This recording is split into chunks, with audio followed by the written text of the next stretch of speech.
ভাবে আমরা সেটা দেখেছি। তাদের একটাই লক্ষ্য, একটাই উদ্দেশ্য ছিল বাংলাদেশ থেকে সব ক্ষেত্রে বৈষম্য দূর করা, ঠিক কিনা? কিন্তু যদিও উপরে বৈষম্য দূর করার জন্য ছাত্ররা আন্দোলন করে সফল হয়েছে, আজকে সমাজ থেকে কিন্তু বৈষম্য দূর হয় নাই। আমাদের পরিবার থেকে বৈষম্য এখনো দূর হয় নাই। তো যাই হোক, ভুল ত্রুটি আছে, রহম করতে হবে, ক্ষমা করতে হবে। ক্ষমা করাই হচ্ছে মহৎ গুণ।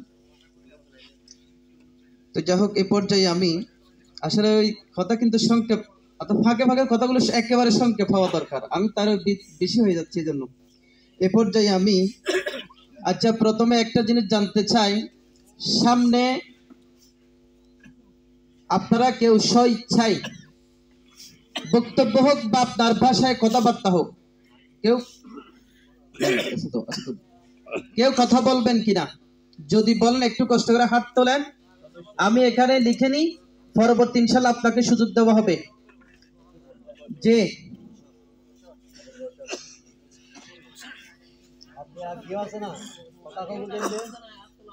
আর কেউ আছেন? আর কেউ আছেন এখানে লেখার জন্য? আর কি কেউ আছেন কিনা?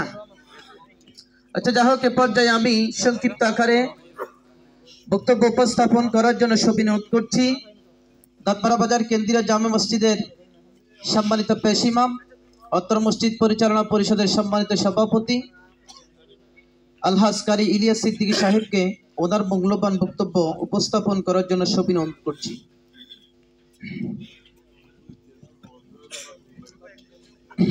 নাহমাদুহু ওয়া নুসাল্লি আলা রাসূলিল কারীম, আম্মা বাদ, আউযু বিল্লাহি মিনাশ শাইতানির রাজীম, বিসমিল্লাহির রহমানির রহিম।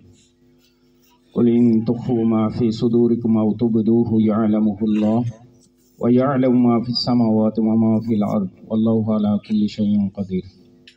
উপস্থিত পশ্চিম বরবেতু আদর্শ সমাজ কর্তৃক আয়োজিত প্রোগ্রামের শ্রদ্ধেয় সভাপতি আমার চাচা মোহাম্মদ খালিদ আহমদ, উপস্থিত এই প্রোগ্রামে পরিচরি সিনিয়র মাদ্রাসার আমার শ্রদ্ধেয় মেজভাই শিক্ষক, উপস্থিত মাওলানা সিরাজুল গনি পরিচরি সিনিয়র মাদ্রাসার শিক্ষক, অত্র সমাজের উলামায়ে কেরাম, বিশিষ্ট রাজনৈতিক ব্যক্তিবর্গ এবং আমার সমাজের সর্দারবৃন্দ, উলামায়ে কেরাম এবং সমাজের সর্বস্তরের উপস্থিতিবৃন্দ, আসসালামু আলাইকুম ওয়া রাহমাতুল্লাহি ওয়া বারাকাতুহু। এতক্ষণ পর্যন্ত অনেক কথাবার্তা হয়েছে। আপনারা জানেন, আমি দীর্ঘদিন 1996 থেকে 2023 সাল পর্যন্ত সেনাবাহিনীতে ছিলাম। এলাকা সম্পর্কে আমার তেমন কোনো অভিজ্ঞতা নেই। সমাজের বিভিন্ন কর্মকাণ্ডের সাথে আমি জড়িত ছিলাম না। তো আপনারাই ভালোভাবে জানেন, আজকে 3 বছর পর সমাজের সর্দার পুনরায় নির্বাচন করার জন্য আজকের এই আয়োজন।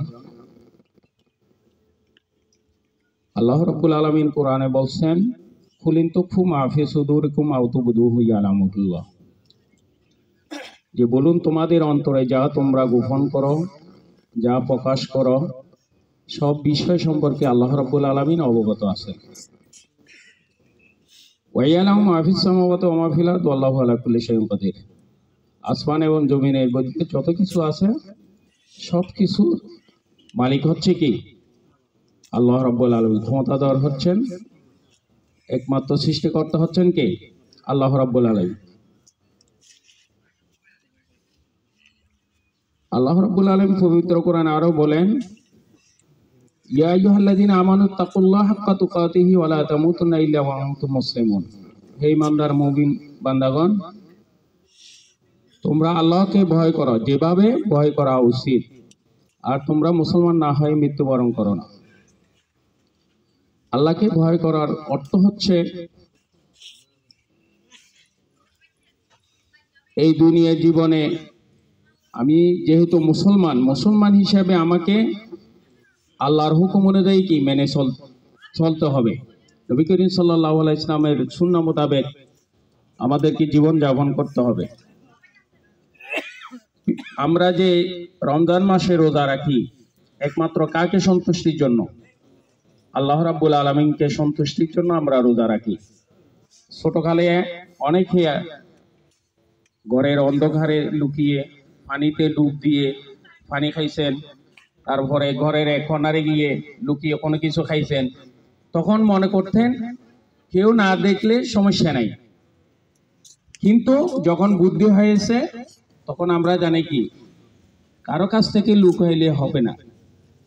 কেউ দেখুক আর না দেখুক, আল্লাহ তো একজন, উনি দেখতেছেন না। এটাই হচ্ছে কি তাকওয়া। এটাই হচ্ছে কি আমি যত কিছু করি না কেন, অন্ধকারে আলোতে প্রকাশ্যে অপ্রকাশ্যে যেখানেই যা কিছু করি না কেন, এই জিনিসটা আল্লাহ রাব্বুল আলামিন জানেন। তার কাছে কি আল্লাহ কোরআনে বলছেন, কুনিল মাউতাল্লাযিনা তাফিরুনা মিনহু ফাইন্নাহু মুলাকিকুম সুম্মা তুরাদ্দুনা ইলা আলিমিল গায়ব ওয়া শাহাদাতি ফায়ুনাব্বিকুম বিমা কুনতুম তা'মালুন। আমরা যে মৃত্যু থেকে পলায়ন করব, সেই মৃত্যু অবশ্যই আমাদের মুখোমুখি হবে। অদৃশ্য এবং দৃশ্যের জ্ঞানী আল্লাহ রাব্বুল আলামিনের দরবারে আমাদের সবাইকে হাজির হতে হবে। তিনি বলে দিবেন সেই বিষয় যা আমরা ইতিপূর্বে দুনিয়াতে কি করেছিলাম। নবী করিম সাল্লাল্লাহু আলাইহি সাল্লাম কে মক্কাতে ইহুদি নাসারা যারা ছিল সবাইকে আলামিন নামে কি উপাধি দিয়েছেন। যখন উনি কি নবুয়ত প্রাপ্ত হন নাই, যখন আল্লাহর বিধান ওনার উপর কি নাজিল হয় নাই, ওনার চাচারা থেকে শুরু করে যে আবু জেহেল আবু লাহাব সবাই এক কথায় কি ওনাকে আলামিন, বিশ্বাসী, ভালো, এর চাইতে আর কি কোনো লোকেই হয় না। যখনই কি আল্লাহর দ্বীনের হুকুম বাস্তবায়ন করার জন্য আদেশ দিচ্ছেন যে আল্লাহ এক, তখন থেকে কি সমস্যা, তখন থেকে কি ওনাকে মারার জন্য, ওনাকে বিতাড়িত করার জন্য বিভিন্ন ষড়যন্ত্র শুরু হয়ে গেছে। এই জিনিসগুলো এই জন্য বলতেছি যে যখন আপনি উচিত কথা বলবেন, সমাজ বলেন, আপনি ইউনিয়ন বলেন, যেখানেই আপনাকে দায়িত্ব দিবে, আপনি যখন উচিত কথা বলবেন তখন আপনার বিরুদ্ধে অনেকে অনেক কিছু বলবে। ওইদিকে কি আপনাকে ওইদিকে ভয় করলে চলবে না, ভয় করতে হবে কি আল্লাহকে। আল্লাহর সন্তুষ্টি অর্জনের জন্য আমাদেরকে কাজ করতে হবে। আমি আজকে এই প্রোগ্রামের মধ্যে স্মরণ করছি আমাদের অত্র এলাকার মধ্যে যে সমস্ত প্রতিষ্ঠানগুলো হয়েছে, এই প্রতিষ্ঠানগুলো করতে গিয়ে যারা বিভিন্নভাবে অর্থ দিয়েছেন, সহযোগিতা করছেন, শ্রম দিয়েছেন, তাদেরকে আমি শ্রদ্ধা ভরে স্মরণ করছি। বিশেষ করে আমার আব্বা হাজী মুগলাম সওদাগর মরহুম, উনি অনেক কষ্ট করছেন এই মসজিদ নিয়ে, মাদ্রাসা নিয়ে। আপনারা জানেন অত্র এলাকার মধ্যে সবাই ওনার কাছে যাইতো যে কোনো বিচার আচারে, যে কোনো কিছুতে। শুধু এখানে না, 2 নম্বর দাঁতমারা ইউনিয়নের মধ্যে ওনার নাম, উনি যখন ব্যবসা করছেন, কাপড় ব্যবসা করছেন, বিভিন্ন বিচার আচার যে কোনো অনুষ্ঠানে উনি যাইতেন। আমি যখন এখন বাইরে বিভিন্ন জায়গায় যাই, আমাকে বলে যে তোমার আব্বার মতো ভালো মানুষ ছিল না। তো এই কথাটা বলার জন্য, এই জন্যই হঠাৎ করে বলছি যে আসলে এই ধরনের যারা দুনিয়া থেকে চলে যায় এদেরকে স্মরণ করা উচিত। এইখানে আরো আছে আমাদের এই যে মাওলানা আব্দুল মোতালেব সাহেব মরহুম, আব্দুল মোতালেব সদর, উনিও কি এই আমাদের এই মুক্ত প্রতিষ্ঠার ব্যাপারে, মসজিদের ব্যাপারে অনেক শ্রম দিয়েছেন। তো এইভাবে আমাদের যারা গুণীজন আছেন, যারা এইভাবে এলাকার জন্য শ্রম দিয়েছেন, তাদের জন্য তাদের কথাগুলো স্মরণ করতে হবে। হাদিস আলারাম সহ আর অন্যরা যারা আছেন, আল্লাহ রাব্বুল আলামিন তাদের দুনিয়ার জীবনের ভালো কাজগুলো কবুল করে তাদের রুহের উপরে সওয়াব রসানি করুক, তাদেরকে জান্নাতের উচ্চ মাকাম দান করুন।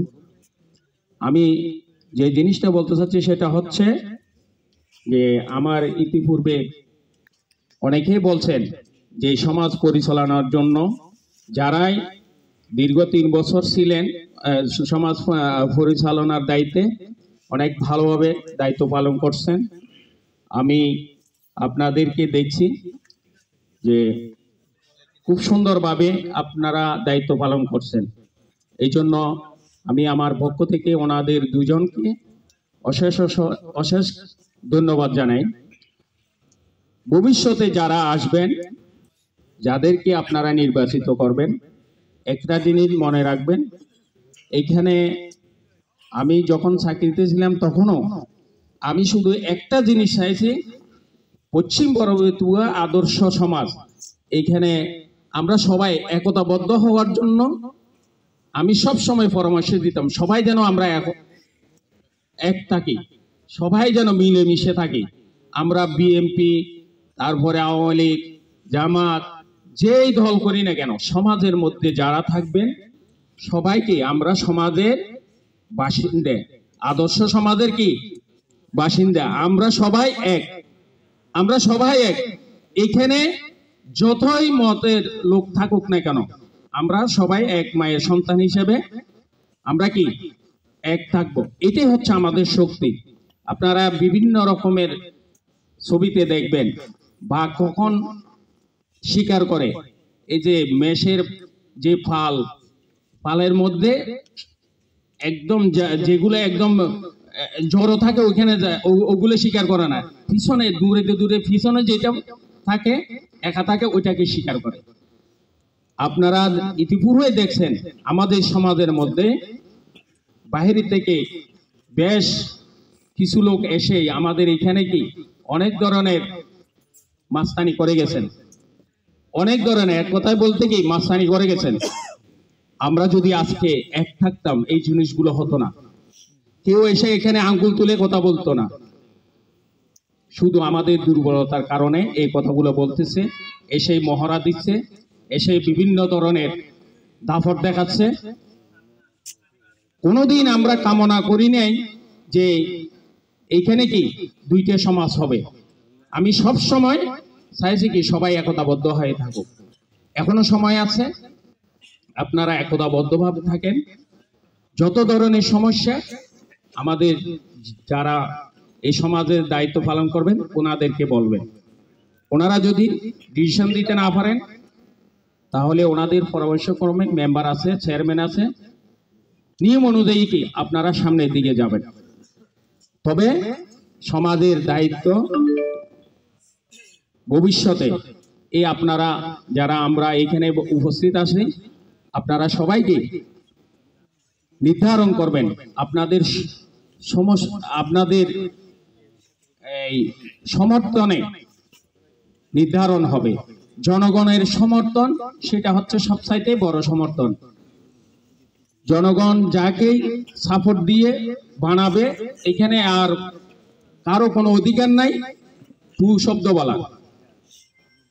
তবে আপনাদের সিদ্ধান্ত নেওয়ার সময় আপনাদেরকে বুঝে শুনে চিন্তা করতে হবে যে শরিয়া কি বলে, ইসলামী শরীয়ত কি বলে, কাদেরকে আপনারা নেতা নির্বাচিত করবেন, তাদের উপর কি আপনারা দায়িত্ব দিবেন, এই দায়িত্ব পালন করার জন্য সে যোগ্য কিনা, সেই জিনিসটা কি আপনাদের যাচাই বাছাই করতে হবে।